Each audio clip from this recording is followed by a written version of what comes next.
I am now 32 weeks and 2 days pregnant. Whew, we are getting so close. So close. It is insane. I haven't updated for a little bit, so I am going to talk about what's been happening during weeks 30 and 31 of my pregnancy. So to get started, I'm going to talk about the thing that's probably the most exciting thing that's happened in the past couple weeks, and that is that I had another ultrasound. So the reason I had to have another ultrasound was because at the 20-week anatomy scan, one of the kidneys was slightly inflamed, or yeah, I guess inflamed is the term they use. I don't really know. So they wanted to do another scan just to check and see if the kidneys looked good, and then just to check on growth and stuff like that. So when they told me that I needed to have another ultrasound, I was pretty stressed about it. Just having that come up and just the not knowing and having to wait for it, that was rough. But thankfully, the kidneys looked good. Everything looks fantastic as far as I know. Baby is growing like a weed. He is actually, well, at the 31-week mark, I had the ultrasound the day that I turned 31 weeks. So at the 31-week mark, he was weighing approximately 4 pounds, which was the 87th percentile, I believe, for that stage of pregnancy. And it was so cool to see him again, see him moving around. We could see him practicing breathing. We could see him practicing like sucking. And of course, since he's so much bigger now, it was really hard to get like a good profile shot, and to really see things like we could at the 20-week one, where you could get I guess a better picture of more things at once. So you can tell like he's just grown so much so quickly, which is really cool. But they were able to do the 4D thing at the last little section of the appointment. So we were able to get some cool pictures of his face, and oh my gosh, he looks just like my husband. Like the first thing that she turned on the screen, and the first thing I was like, oh my gosh, he has my husband's nose. And it just makes me so happy because my husband was adopted from Romania when he was like 2. And so he doesn't know any of his family, his biological family. And it just makes me so happy to think that our son is gonna look like him. And it makes me, it makes me so happy to know that there's going to be a piece of my husband and another person that he'll get to spend so much of his life with. That just like, I don't want to get emotional, but that just like makes my heart like feel so full. And I can't wait to see what he really looks like here, and to compare the ultrasound shot to pictures of when we can hold him.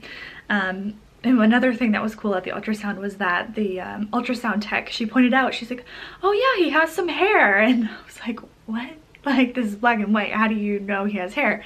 And you could see like little wispies on the back of his head. So probably just like peach fuzz at this point. But how cool would it be if he comes out with like a full head of dark hair? I think dark hair and dark eyes are probably givens for him, just based on both my husband and I. So although it would be really cool if he had like blue-green eyes, but I don't know, kind of unlikely, probably.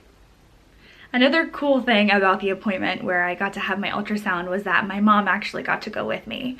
So that was another thing that was really special, just for her to see her first grandchild, and to be a part of that. And it made me feel good to have my mom there. My husband had to work, so he couldn't make it, but it was just kind of surreal to think like, I couldn't even imagine the thoughts that were going through her head at the time of being like, whoa, I watched my daughter on a screen like this, and here she is watching her son on a screen like this. This is insane. And then we met with the OB afterwards, and they did the Doppler, and she got to hear the heartbeat, and I think that just made her life. I don't know, I'm just sure. So it was really, really special that she could be there and just witness that with me. So baby's movements have definitely been getting stronger. Now the apps are saying that around this point is when movements become, I guess, less frequent, but I don't know exactly the terminology that they're using, but I wouldn't say that they're less frequent. I feel like 31 weeks was probably when he was the most active. Now at this point, I'm kind of sensing that he's losing space to wiggle around because I still feel him a lot, but it's not like the sharp, like kicks and jabs like it was before. It's more like these rolling motions, and sometimes I just feel like, I don't know if it's a knee or an elbow, just kind of just like go across my stomach, and that feels weird, really weird, especially when you watch it at the same time, kind of freaky. But I think, as far as I know, at the ultrasound, he was head down and he kind of had his back over on my right side and then his feet around on the left side.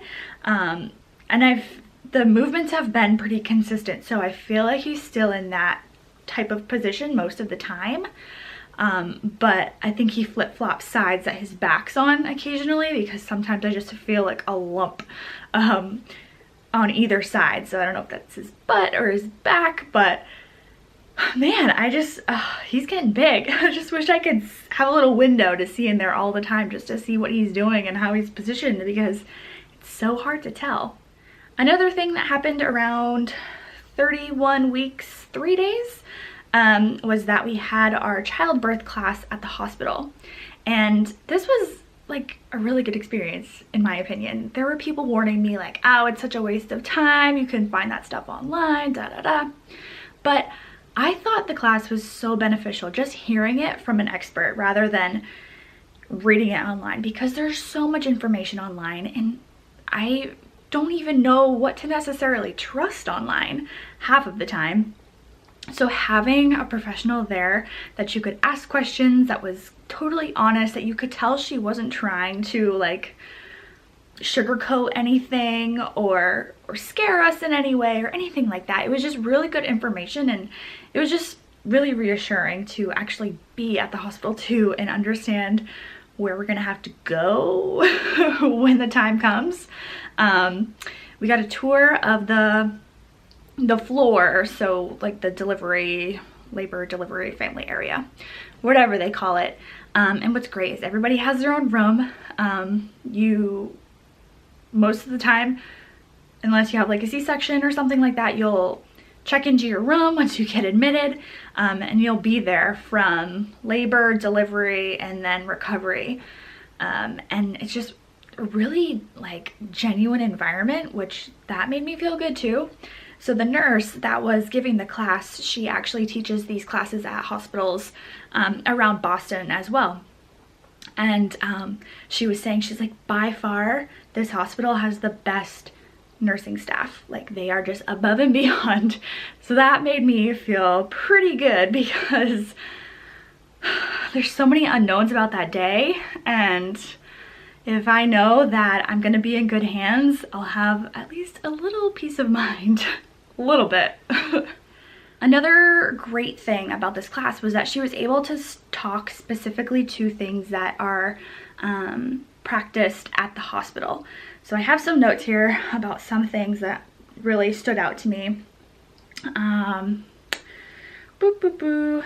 So I guess a standard practice at the hospital is to do the delayed cord clamping, which I've read a lot about, and I was definitely hoping that it would be something that we would be able to do, but I guess it's just a standard practice unless there's some reason where they have to take the baby away quicker than expected, or there's a C-section or something, then I don't think that will happen. But if all goes as planned, then that will be just a standard thing that they do. And then they'll put the baby on me. Oh, so crazy to even think about. And then they'll check all the vitals and monitor the baby on me for a while.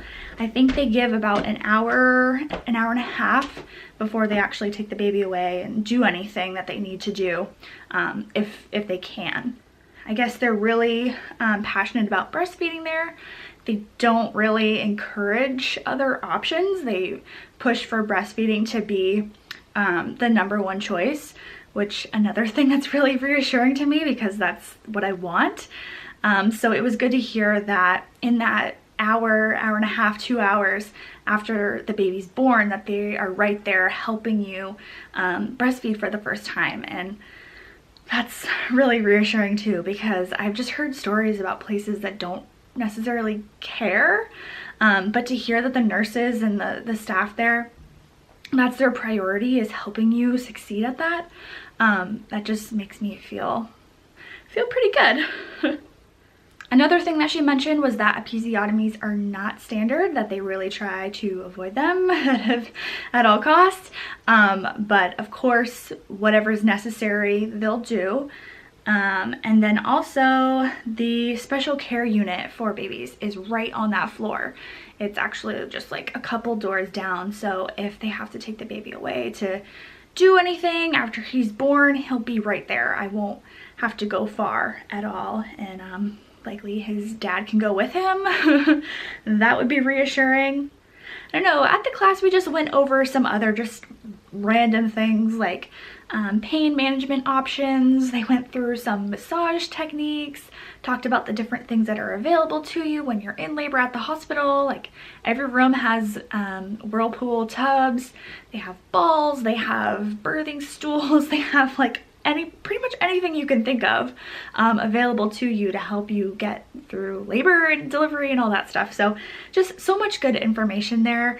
I'm definitely leaning towards an epidural.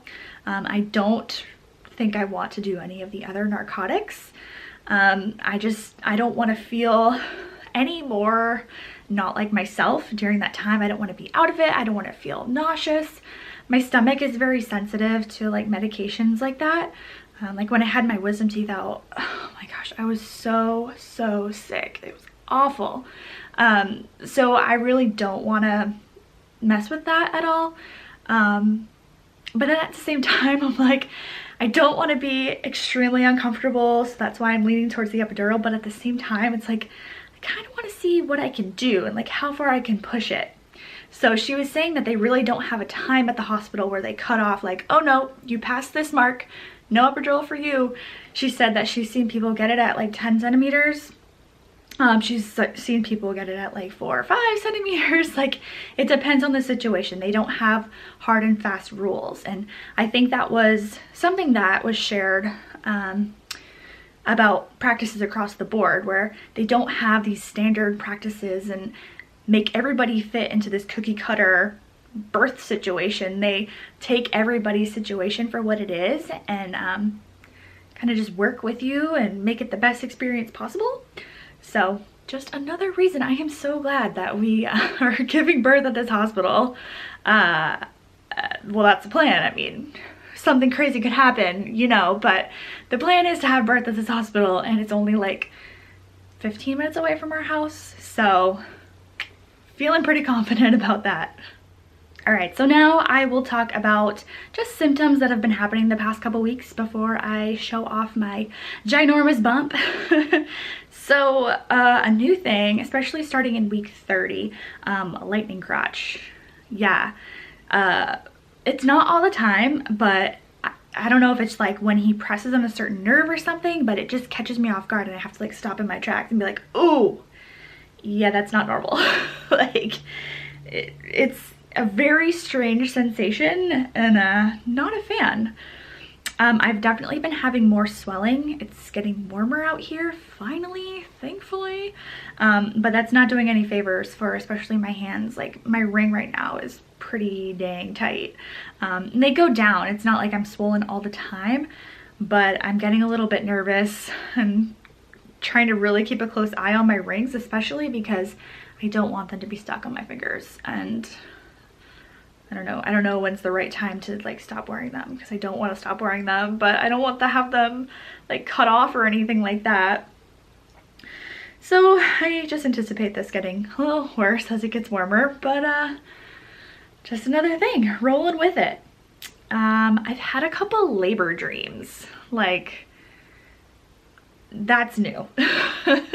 I couldn't tell you exactly what they were at this point because I have forgotten them, but I wrote down labor dreams, so I know I've been dreaming about actually giving birth. So obviously it's on my mind. I've been having some waves of nausea, and my appetite hasn't been exactly what it was. I'm just feeling a little bit more picky about what I'm eating. I think that has to do more with the heat. The heat is definitely taking more of a toll on me. I am the type of person, I hate being cold. I would rather be hot than cold, but pregnancy is kind of turning that around. I've also been noticing some skin tags. Now this isn't anything that's necessarily new in this past couple weeks. These have happened before. I've noticed them on my body before, but I just feel like they're appearing in like more random places lately. So next time I go in, I'm gonna ask about those and see if that's something that'll go away or if I have to get them removed. It's not like they bother me or anything. It's just weird. As I'm getting bigger, I'm definitely telling, I can definitely tell that I'm just so much more uncomfortable, especially if I have to stand for like long-ish periods of time. My feet start to hurt so bad, and I just can't like sit still in one place for that long because I just get uncomfortable. And I actually bought an exercise ball off of Amazon, so I've been sitting on that at night a little bit just to, I don't know, stretch things out a little bit. And I'm debating about bringing it to work because yeah, it's just tough to sit all day long now, and I have to remind myself to stand up, but it's hard when I'm so busy, so that's been kind of rough. And I've noticed too that when I sit for a long time and I stand up, it's like below my pelvic bone, kind of like, not like in my crotch, but like above it, probably just like the ligaments there are stretching, and it hurts to stand up and like stretch those things out again. And even my hips kind of hurt if I've been sitting for a while, or if I've been sleeping on one side for a while and I roll over. Like, oh man, it kills my hip to like adjust, and you can just definitely tell things are getting looser down there for sure. So another thing is that I am feeling way more clumsy. Just random things I'm just dropping or fumbling around with, and even today, like I've dropped like 5 different things today just randomly. It's just, I don't know. I don't know what's wrong with me, but I guess more of those hormones are just coursing through my body. The same ones that are loosening things down there are kind of just like taking a toll on how I'm functioning in everyday life. It's just a weird concept. And I kind of can't wait to just get back in control of my body, because that's one thing I miss. You know, I want to be able to stand up and like do stuff around the house for as long as I feel like, but my body's telling me otherwise right now, that is for sure. So totally different thing to figure out still. Ugh. So that's about it for symptoms and updates and things like that. So I will quickly show my bump and then close this out until next time.